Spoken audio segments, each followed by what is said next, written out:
All right, let's get back to the Asian region and let's talk about some of the key trends that span the region. Are there any common trends that you see that go across the youth segments in Asia? Similarities, I mean, the trends that would affect. I think first and foremost, technology is a trend that runs across every aspect and every element of Asia. Now, in some countries, it's much more prominent. For example, if we talk about my favorite brands, okay, in Vietnam, Nokia is #1, Coca-Cola #2. In China, the top brands are all sports apparel. You know, in Thailand, it goes from Honda to Jaguar to Christian Dior. You know, Indonesia is very caught up in motorcycles. If you've ever been to Indonesia, you'll understand why. And just as a reference point, if you take a look at the USA, every top brand is a technology brand. Apple, Sony, so on and so forth. So there are distinct differences, even though, you know, this part of the world is predominantly Buddhist, but then you also have Muslim. They share a lot of things, but they're also very different in many other aspects. In terms of brand choice, how do they choose or how do they select brands? Are there any commonalities? I think like Vietnam is quite close to Thailand and Indonesia in terms of like brand name equals quality. So it has to be a popular brand name that everyone knows about it.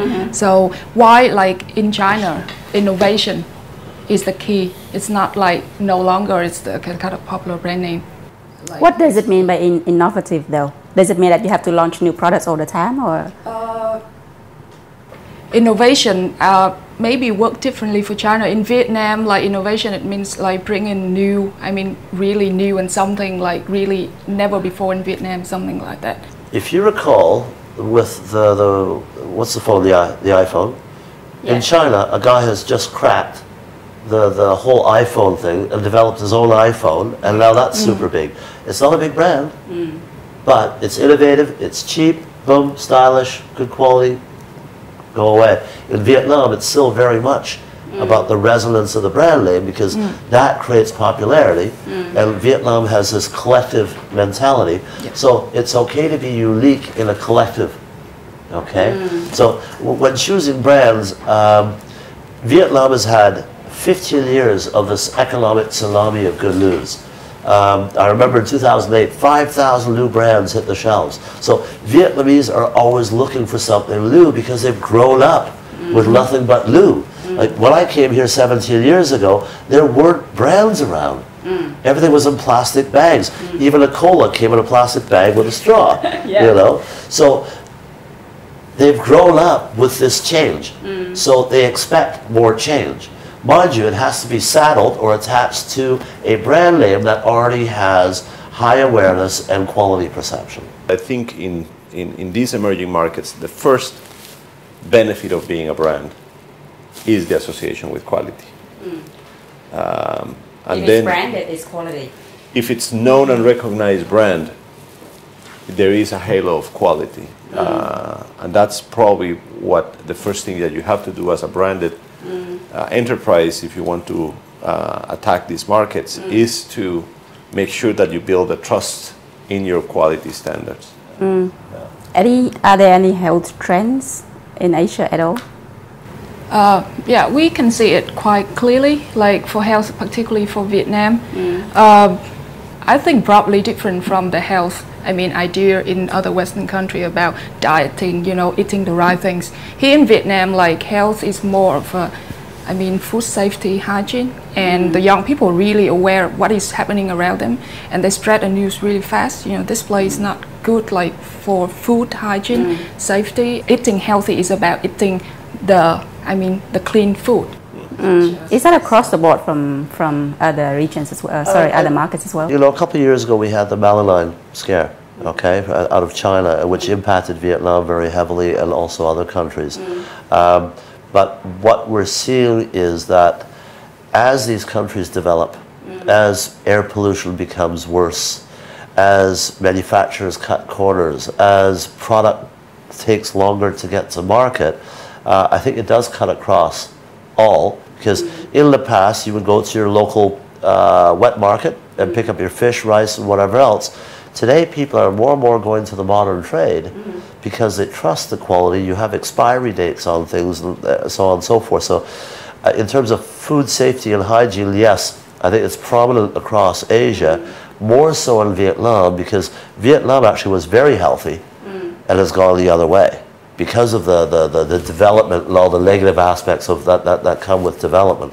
I think the other thing is, when we talk about health, in the old days, health was all about the outside. Okay, it's how you looked, it's whether you were tanned or how white your skin was or how big your belly was. Today, it's very much about what goes inside. And we've seen a very clear shift towards healthier products. Okay, Vietnamese don't like chemicals, they don't like things with chemicals in them, you know. So it is more about what you put on the inside to make yourself beautiful on the outside. So that is quite a shift over the past 10 years, I would say. And youth, because they read so much and whatever else, because their curiosity, are on top of all this very quickly. More so than very often than their parents are. How does that trend affect your strategies in Coca-Cola, though? Well, our strategy has and continues to be choice. And I think to the extent that we offer consumers a range of beverage choices where they can fulfill all types of consumption needs, we are with that trend. Now, our experience in Vietnam has been that, as you mentioned, it is less about fighting obesity and more about finding a balance. So in our case, what we have focused on, and this is not necessarily a Vietnam strategy, it's a global strategy, it's about making sure that our portfolio of beverages is broad so that consumers have choice ultimately. What about family values? Asian people have very similar values, don't you think? They do. But I would say this. For 100 years, Vietnam had nothing but whore and war. Okay? That created the need for economic closeness. That also drove the family unit closer together because of trust and because of economics. Now, in Vietnam, family is the cornerstone of society and still is. Okay? Yes, there is a generational gap evolving, but a very mild one. Okay?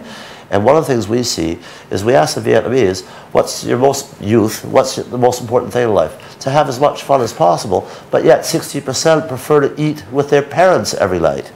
Now, if I compare I think like they have to eat with the family before you can go out.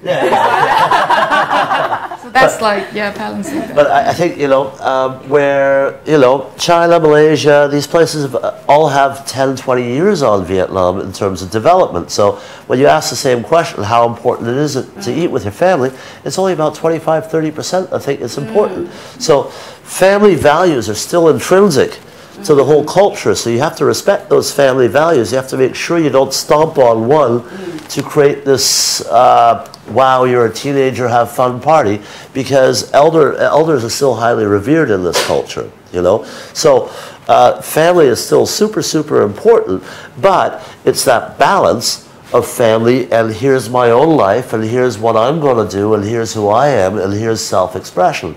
And they have, as we were talking about before, they have one foot in the modern office block and the other one in the dingy two-bedroom house. In other words, they're straddling modern and tradition. And they're trying to find a balance within that. And what we see, and Lynn, you can add on this, they understand that there's a balance required.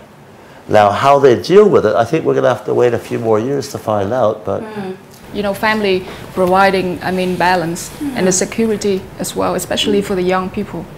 So, of course, they aspire to certain things, but family is still really the core. In all leading their, choices in life as well. It's like, going to university. The parents, gonna say what kind of university you want to go in. And when we ask them through, who is the most, influential people in your life? It's my parents. Feelings. So here I am wanting to have fun, but at the same time I need to be with my family and making sure that my family is happy. Now, how are you going to appeal to the youth segment in Vietnam with that sort of imbalance in their life? Actually, no, it's perfectly balanced. It is not imbalanced at all. It is perfectly balanced. Look, I'll give you an example. For brand Coca-Cola specifically, we did our two most successful campaigns over the past 4 years since I've been here have been quite opposite in their message.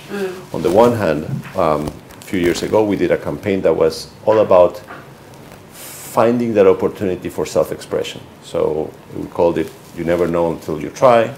We're trying actually to encourage people to try Coke.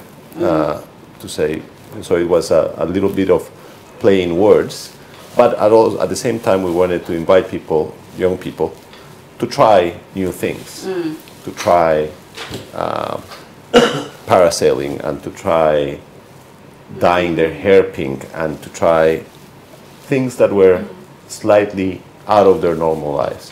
And that was extremely successful. We got a tremendous amount of business out of that campaign. So that's tapping into the fun part. That's tapping into, I wouldn't call it fun. I would call it self-expression. I think that the need for self-identity to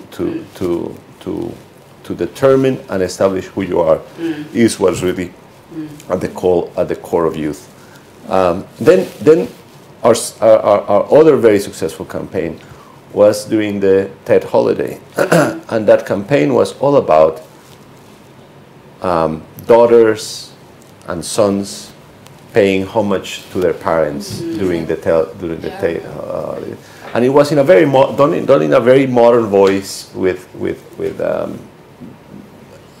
sort of an upbeat representation. It wasn't nostalgic. It was all about, look, your parents have done a lot for who you are, and it was tremendous response from youth around that campaign as well. So you see, I don't particularly think, some people would consider that schizophrenic, but it's actually the opposite in my mind. It's actually a very balanced view of life. It's not all about throwing one thing out to get the other. It's actually trying to make those two coexist. How do you keep your message consistent though, from trying and self-expression and then going back and paying homage to your parents? We got very good research.